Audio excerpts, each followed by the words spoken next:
ವಹಿವಾಟು ಕ್ಷೇತ್ರದಲ್ಲಿ ದೊಡ್ಡ ಕ್ರಾಂತಿ ಮಾಡಿರುವ ಯುಪಿಐ ಪೇಮೆಂಟ್ ನಿಯಮದಲ್ಲಿ ಮಹತ್ವದ ಬದಲಾವಣೆಗೆ ಕೇಂದ್ರ ಸರ್ಕಾರ ಮುಂದಾಗಿದೆ. ಫೋನ್ ಪೇ, ಗೂಗಲ್ ಪೇ ಹಾಗೂ ಪೇಟಿಎಂ ಹಾಗೂ ಇತರ ಆಪ್ ಆಧಾರಿತ ಸೇವೆಗಳಿಗೆ ಇದು ಅನ್ವಯಿಸಲಿದೆ.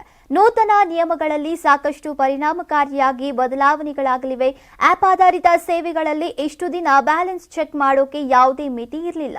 ಆದ್ರೆ ಆಗಸ್ಟ್ 1ರಿಂದ ಬ್ಯಾಲೆನ್ಸ್ ತಿಳಿಯೋದಕ್ಕೆ ಮಿತಿಯನ್ನ ಹೇರಲಾಗಿದೆ. ಅಲ್ಲದೆ ಒಂದು ಆಪ್ ಬಳಸುತ್ತಿದ್ದಲ್ಲಿ ಪ್ರತಿ ಆಪ್ಗೆ 50 ಸಲದಂತೆ ಒಟ್ಟು 100 ಸಲ ಬ್ಯಾಲೆನ್ಸ್ ನೋಡಿಕೊಳ್ಳಬಹುದು.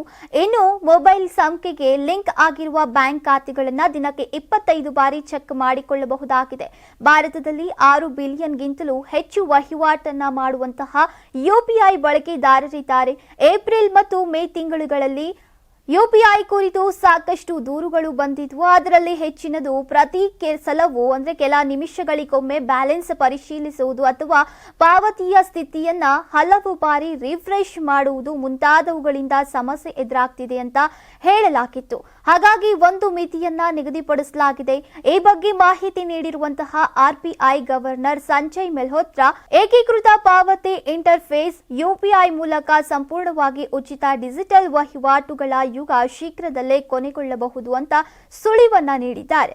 ಯುಪಿಐ ವ್ಯವಸ್ಥೆಯು ಬಳಕೆದಾರರಿಗೆ ಉಚಿತ, ಆದ್ರೂ ಸೇವೆಯ ಹಿಂದಿನ ಪಾವತಿ ಮೂಲ ಸೌಕರ್ಯವನ್ನ ನಿರ್ವಹಿಸುವ ವೆಚ್ಚವನ್ನ ಸರ್ಕಾರ ಸಬ್ಸಿಡಿ ನೀಡುವ ಬ್ಯಾಂಕ್ಗಳು ಮತ್ತು ಇತರ ಪಾಲುದಾರರ ಮೂಲಕ ಭರಿಸುತ್ತೆ ಅಂತ ಅವರು ಹೇಳಿದ್ದಾರೆ. ನಮ್ಮ ಕರ್ನಾಟಕ ರಾಜ್ಯದಲ್ಲಿ ಕಳೆದ ವರ್ಷದ ನೀಟ್ ಮತ್ತು ಐಐಟಿ ಜೆಇಇ ಪರೀಕ್ಷೆಯಲ್ಲಿ ಸಾವಿರಾರು ಉಚಿತ ಮೆಡಿಕಲ್ ಹಾಗೂ ಐಐಟಿ ಸೀಟ್ಗಳನ್ನು ನೀಡಿರುವ ನಮ್ಮ ಹೆಮ್ಮೆಯ ಎಕ್ಸೆಲ್ ಅಕಾಡೆಮಿಕ್ಸ್ ವಿದ್ಯಾಸಂಸ್ಥೆಯಾಗಿದೆ. ಒಂದು ವರ್ಷದ ಲಾಂಗ್ ಟರ್ಮ್ ನೀಟ್, ಸಿಇಟಿ ಮತ್ತು ಐಐಟಿ ಜೆಇಇ ದಾಖಲಾತಿ ಪ್ರಾರಂಭವಾಗಿದೆ. ಮೆಡಿಕಲ್ ಅಂದರೆ ಎಕ್ಸೆಲ್, ಎಕ್ಸೆಲ್ ಅಂದ್ರೆ ಮೆಡಿಕಲ್. ನಾನು 86 kg ಇದ್ದವಳು 71 kg ಬಂದಿದ್ದೀನಿ. ವಯಸ್ಸಾದ್ಮೇಲೆ ಸ್ಮಾರ್ಟ್ ಆಗಿ ಕಾಣ್ತೀರಾ ಅಂದ್ರೆ ಜಿನ್ನಿ. 126 kg ವೇಟ್ ಇದೆ. ನಾವು ಈಗ 114 kg ಲೆಕ್ಕ ಬಂದಿದ್ದೀವಿ. ಯಾವುದೇ ಸೈಡ್ ಎಫೆಕ್ಟ್ ಆಗಿಲ್ಲ. 84ರಿಂದ 50 kg ಬಂದೆ. ಆಮೇಲೆ ಸಣ್ಣಗೆ ಫಿಟ್ ಆಗಿದ್ದೀನಿ. ಅದಕ್ಕೆ ನಾನು ಯೂಸ್ ಮಾಡ್ತಾ ಇರೋದು ಜೀನಿ ಸ್ಲಿಮ್.